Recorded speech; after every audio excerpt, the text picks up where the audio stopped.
Terima kasih atas kesempatan yang diberikan kepada saya. Siang ini saya akan membicarakan topik tentang mencapai potensi terbaik yang bisa kita berikan pada pasien ALS. Semoga bermanfaat. Kalau ada pertanyaan, boleh di presentasi saya boleh di-stop untuk, bertanya. Silahkan. Seperti kita tahu, ALS adalah suatu penyakit yang membuat fungsi-fungsi tubuh kita menjadi, berkurang. Ada 3 fungsi penting di dalam kehidupan kita. Satu adalah komunikasi. Jadi kita harus bisa berkomunikasi. Kedua, ambulasi. Ambulasi salah satunya adalah kita bisa berpindah, kita bisa duduk, berdiri, kita bisa berjalan, itu ambulasi. Dan ketiga adalah aktivitas. Setiap orang punya peran sendiri-sendiri. Jadi misalnya ada yang perannya sebagai ibu rumah tangga, dari pagi bangun mempersiapkan makanan, belanja, kemudian mengajari anak-anaknya, terus berjalan sampai malam, sampai pada saat tidur lagi. Ada yang peranannya sebagai bapak rumah tangga, dia pagi-pagi bekerja, pulang sore, dan di dalam kantor dia mempunyai aktivitas-aktivitas juga yang dikerjakan seperti misalnya mengetik di depan komputer, presentasi, berkomunikasi, berdiskusi dengan teman-teman pekerjaannya, rapat. Nah, dan lain-lain. Ada aktivitas yang mungkin mahasiswa yang masih belajar. Nah, semua aktivitas itu tetap harus kita jalankan.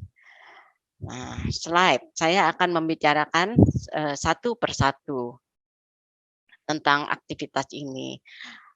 Tujuannya adalah kita bisa melakukan aktivitas itu secara mandiri dan kita juga mempunyai kualitas hidup yang sesuai dengan yang kita mau, karena tuntutan kualitas hidup orang berbeda-beda setiap orang.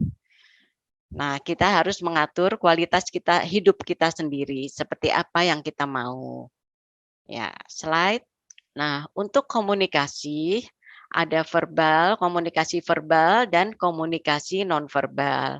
Komunikasi verbal adalah seperti saya bicara, kita ngobrol, terus dan termasuk komunikasi dengan tulisan, membaca, menulis, itu termasuk komunikasi verbal. Sedangkan komunikasi nonverbal adalah di luar itu, misalnya dengan ekspresi, tidak suka, atau dengan gerakan tangan, tidak mau, ya, bagus. Nah, itu adalah komunikasi nonverbal. Komunikasi verbal, jadi gini, setiap pasien tentu saja mempunyai masalah yang berbeda-beda. Misalnya dia mempunyai masalah di komunikasi verbal. Masalahnya ada di mana? Misalnya, suaranya jadi pendek-pendek, bicaranya terputus-putus, atau kalau bicara cepat capek. Nah, ini biasanya kita evaluasi lagi masalahnya ada di mana. Apabila kemudian bila menulis sulit, kita buatkan alat bantu.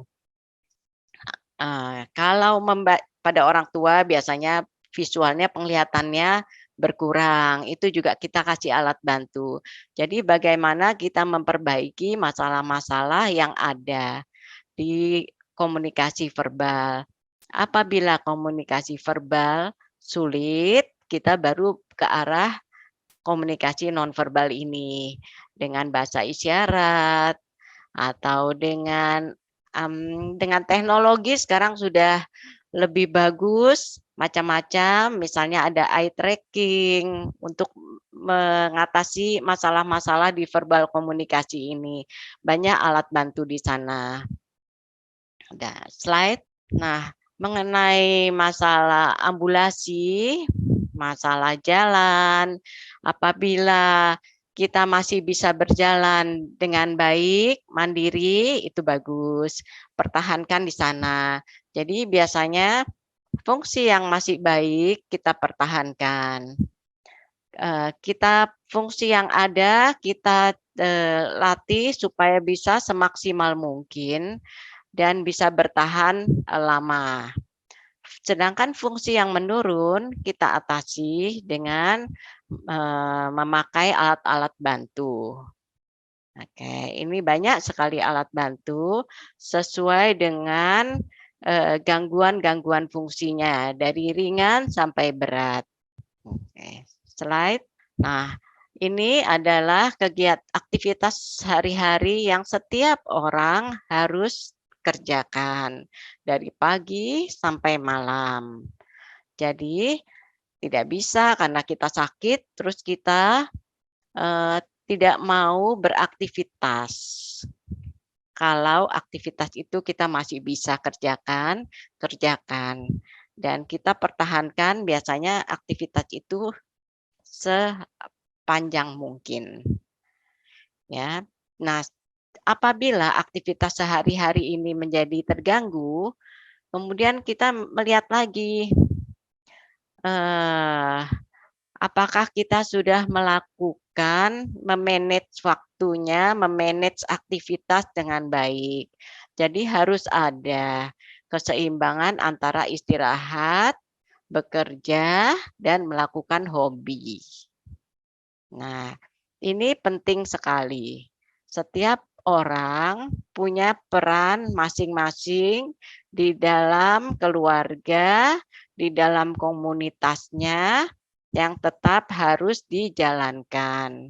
Apabila peran itu menjadi terganggu karena fungsinya, kita harus berpikir karena variasinya besar sekali, apa yang harus kita perbuat, apa yang harus kita bantu supaya peran itu tetap berjalan dengan baik. Kadang-kadang sebagian peran itu diambil alih, misalnya oleh kita menjalankan separuh saja, sisanya diambil alih oleh anggota keluarga lain atau caregiver.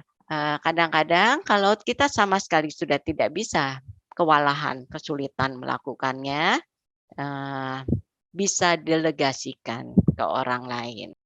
Energi konservasi teknik adalah suatu teknik di mana kita melakukan suatu aktivitas dengan tenaga yang seefisien mungkin, sehingga kita tidak terlalu tidak kecapean.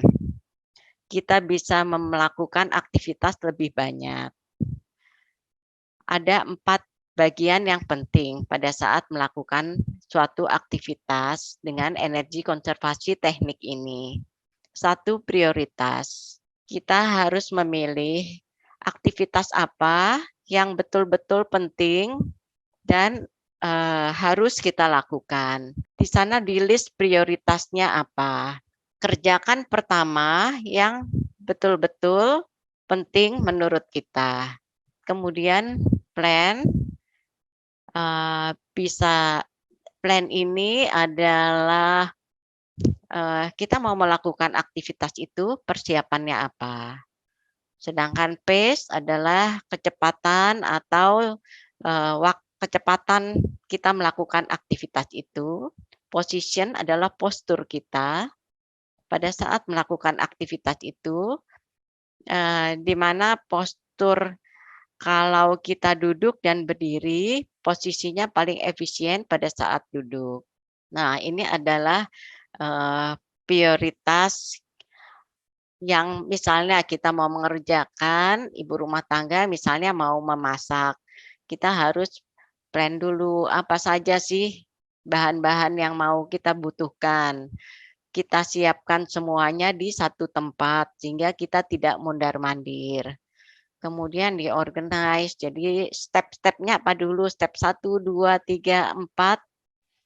Apakah step itu kita bisa melakukan semua sendiri atau kita butuh bantuan atau kita delegasikan ke orang lain. Nah, ini mengenai kecepatan. Jadi kecepatan apa sih? Kecepatan untuk beraktivitas kita tentu saja berbeda-beda untuk setiap orang. Semakin cepat, tentu saja itu mengkonsumsi energi juga lebih besar. Apakah kita bekerja, kita berhenti di antara waktu bekerja itu kita beristirahat, bisa juga. Jadi sebagai petunjuk biasanya kalau kita berdebar-debar terlalu cepat atau napas kita jadi, terengah-engah, itu artinya kita harus beristirahat, stop sebentar aktivitasnya. Nah, ini yang ketiga adalah biasanya pagi hari itu adalah saat-saat di mana kita paling seger, di mana energinya habis disimpan semalaman tidur dan belum kita keluarkan untuk aktivitas-aktivitas rutin. Jadi pagi-pagi itu biasanya energinya paling besar. Jadi aktivitas-aktivitas yang berat mungkin bisa kita lakukan pada pagi hari atau aktivitas yang kita prioritaskan yang mau harus kita lakukan, taruhlah di pagi hari. Bisa siang, bisa malam, tergantung eee, di mana, potensi atau energinya lebih banyak di mana. Mungkin pagi tidur, agak siang bangun, ya siang itulah waktunya yang tepat untuk melakukan aktivitas-aktivitas yang berat. Slide. Nah, ini yang sebelah kiri adalah, aktivitas yang, jadi berdiri dan duduk lebih efisien untuk energinya, sedangkan berdiri membutuhkan energi yang lebih besar.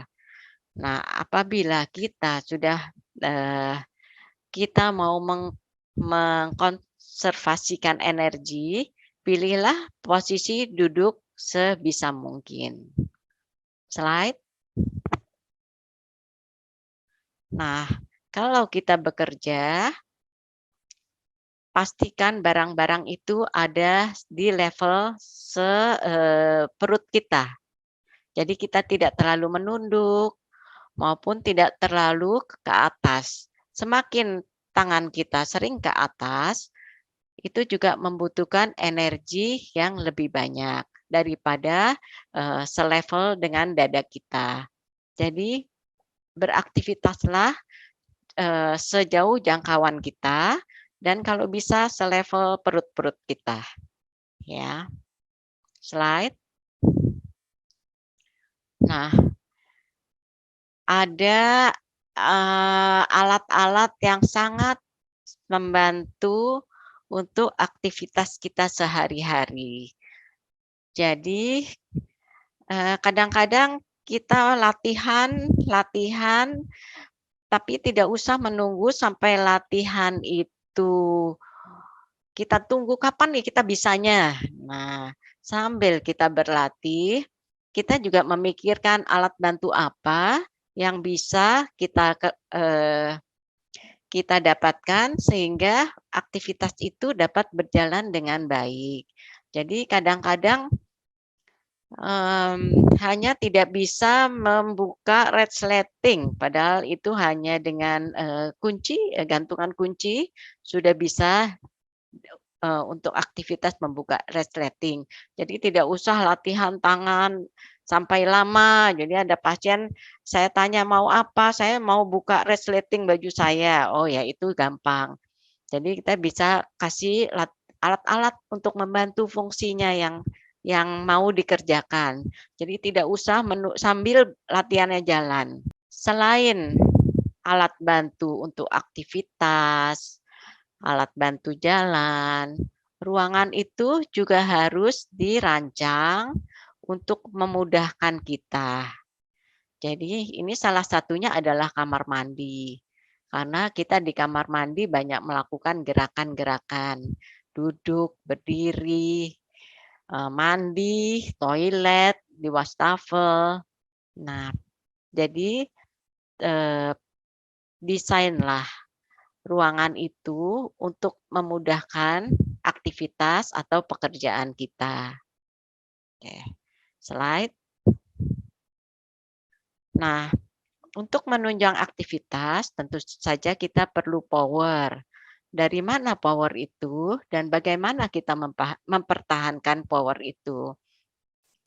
Secara dasar, secara basic, latihan yang kita butuhkan adalah latihan pernapasan. Karena, paru-paru kita itu adalah tangki oksigen kita. Kita mau tangki oksigen kita itu, isinya tetap besar, kapasitasnya tetap besar. Salah satunya adalah dengan latihan pernapasan. Ada berbagai macam latihan pernapasan, eee, itu tergantung kebutuhan, tapi latihan pernapasan, yang biasa diajarkan itu juga sudah cukup. Yang kedua adalah kardiorespi. Jadi bagaimana otot kita dan sendi berfungsi dengan baik. Kalau otot dan sendi berfungsi dengan baik, tentu saja, kita bisa melakukan aktivitas-aktivitas itu dengan lebih lama, tidak mudah capai, ya. Oke.